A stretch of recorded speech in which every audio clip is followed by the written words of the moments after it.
I have already tweeted in some detail, but let me very briefly recap. The first principle of Supreme Court judgments is not to politicize them, not to draw them in the political arena. Unfortunately, the Bhakts appear to be doing exactly that. All kinds of compliments are being heaped upon the ruling party, the Prime Minister. I can understand the Bhakts doing it in the political arena, but please don't attribute these adjectives which are not there in the judgment. That's point number one. Point number two, remember what the judgment is and what it should be, and everybody should bow down to a Supreme Court judgment. It arose from findings by an SIT that A, there was no conspiracy, and B, that there was bad violence, but it was spontaneous and not part of an orchestrated conspiracy, and C, that some police officers who had given statements trying to implicate the Honorable present Home Minister and the present Prime Minister were not even present at that meeting. Now, these 3 points have been held by the Supreme Court in favor of the SIT by upholding the SIT's conclusions. That's all. Apparently, the Bhakts are going all over town saying, "Tusi great ho," as if Supreme Court has said, "Tusi great ho." That, I submit, is not right. In fact, it is not right for any of us to draw the Supreme Court into that arena. Remember, individual culpability has been established. Many persons have been accused of, and some have been convicted of murder in the sad episodes in Gujarat in the early 2000s.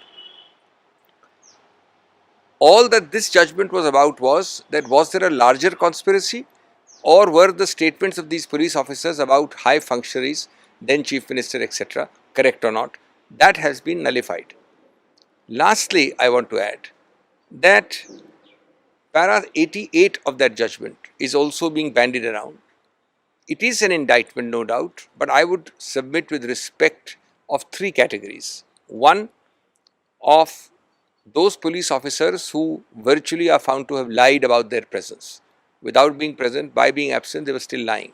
Second, those comments are meant about the relentless pursuit of this litigation by the Zakia family, but of course the widow had made it clear that she would persist. And third, it's about disgruntled officers, disgruntled elements associated with these 2 first elements. Beyond that, to read para 88 as a general indictment of the general political class or of anyone who spoke in favor or against the issues of that time would be quite ridiculous, erroneous, not borne out by para 88, and indeed would be a negation of democracy where healthy discussion is never prevented. But sir, he's also accusing, Amit Shah has also accused Congress party for favouring NGOs, Teesta Sitalwar. He has also said that Zakia Zafri was working on the behest of someone else. We have got the judgment. I have said what I have said, because when I give you a short answer, my earlier answer gets wiped out. Does the judgment say anything about the Congress? Does the judgment say that the persons who were disgruntled elements were associated with any political party by naming the Congress? These are gratuitous, avoidable, wrong additions to a judgment by persons interested in having political access to grind. Sir Hindi अब में मैं please sir,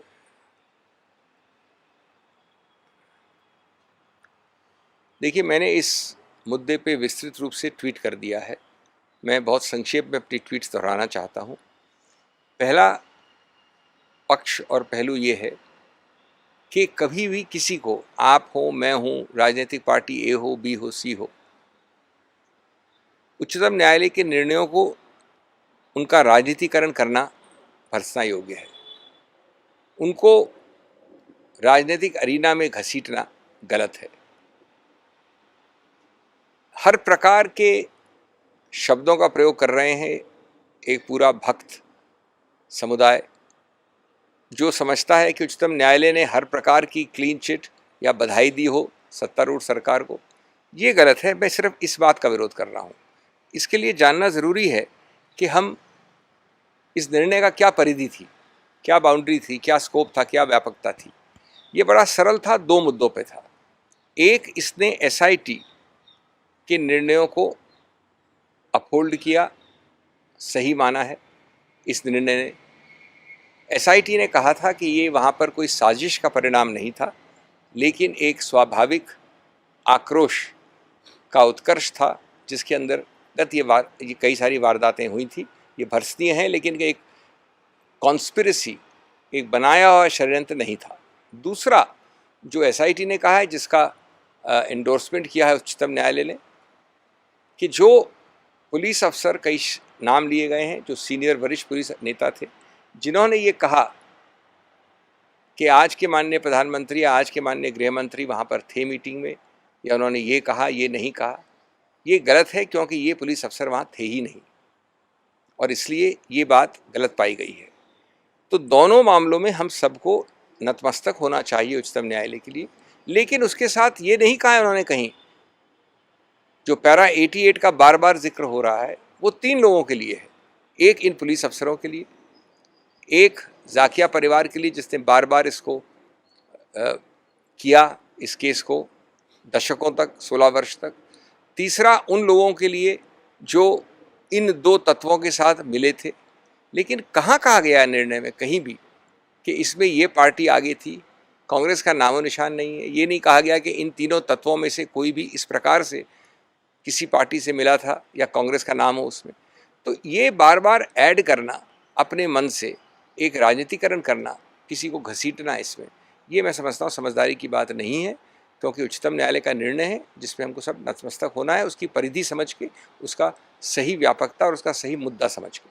sir, एक सवाल अगर हम आपसे कर सके कि कांग्रेस पर ये भी हमला किया है अमित शाह ने कि अभी जो ईडी की पूछताछ हुई तो राहुल गांधी से कांग्रेस ने प्रदर्शन किया, देश भर के कार्यकर्ताओं को बुलाया। अमित शाह ने ये कहा कि प्रधानमंत्री चुप रहे और उन्होंने कानून का सम्मान किया, प्रक्रिया का सम्मान किया, न कि प्रदर्शन किया। तो तंज कसा पिछले दिनों कांग्रेस ने जिस तरह प्रदर्शन किया, उसमें क्या? अब माननीय प्रधानमंत्री बहुत महत्वपूर्ण मुद्दों पे चुप्पी साधे रहते हैं, और कई ऐसे मुद्दों पे इतने प्रखर और इतने मुखर वक्ता हैं, तो उसका तो हम कुछ नहीं कर सकते। जब देश में इतनी बड़ी अग्निपथ के ऊपर मुद्दा होता है, देश में इस प्रकार का विभाजन होता है, धार्मिक अविश्वास होता है इत्यादि, तो माननीय प्रधानमंत्री चुप्पी रखते हैं, उसका तो कोई इलाज नहीं है। और वैसे वो देश के बहुत महान एक प्रखर और मुखर वक्ता हैं।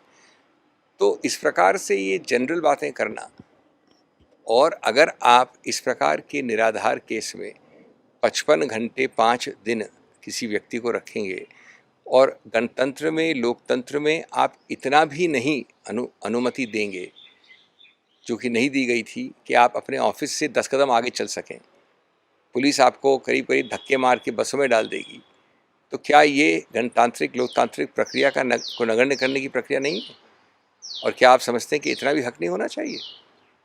एक सार्वजनिक, एक पीसफुल एक जनादेश को सामने रखना, जनता के सामने अपना एक पक्ष रखना। सर, आखिरी सवाल आपसे पूछना चाहूँगा। बार बार नहीं। अमित शाह जी ने ये भी कहा है कि जो आरोप उस वक्त लोगों ने लगाए थे, आज जब चीज़ साफ हो रही है तो उन्हें माफ़ी मांगनी चाहिए उन लोगों को। निश्चित रूप से जो 2 तत्व बताए मैंने आपको, 3 तत्व पैरा 88 में, जिनके बारे में उच्चतम न्यायालय ने भी कहा है, उनकी तरफ आमुख होकर बोले माननीय गृह मंत्री। 3 पक्ष बड़े साफ लिखे हैं पैरा 88 में। आप इसको जानबूझकर राजनीतिकरण कर रहे हैं कांग्रेस तरफ जाके, यही तो मुद्दा है पूरा। फैसले का विश्लेषण अपनी जगह, अमित शाह ने एक जगह ये भी कहा सर कि कांग्रेस ने उन एनजीओ को, तीस्ता सीतलवाड़ के एनजीओ को, कहाँ लिखा है ये कहाँ लिखा है? तो उस पे क्या नहीं, जवाब तो देंगे? जवाब यही तो मैं कह रहा हूँ, राजनीतिकरण का मतलब क्या हुआ? निर्णय का आड़ लेकर उसका राजनीतिकरण करना। ये कहीं भी किसी परोक्ष रूप से भी उच्चतम न्यायालय ने लिखा है कि ABC ने इसका समर्थन किया? मैं कह सकता हूँ कि ये कई बीजेपी समर्थित ऐसे संस्थाएं हो सकती जिन्होंने समर्थन किया उनका। इसका कोई मायने है क्या? इसका कोई औचित्य है क्या?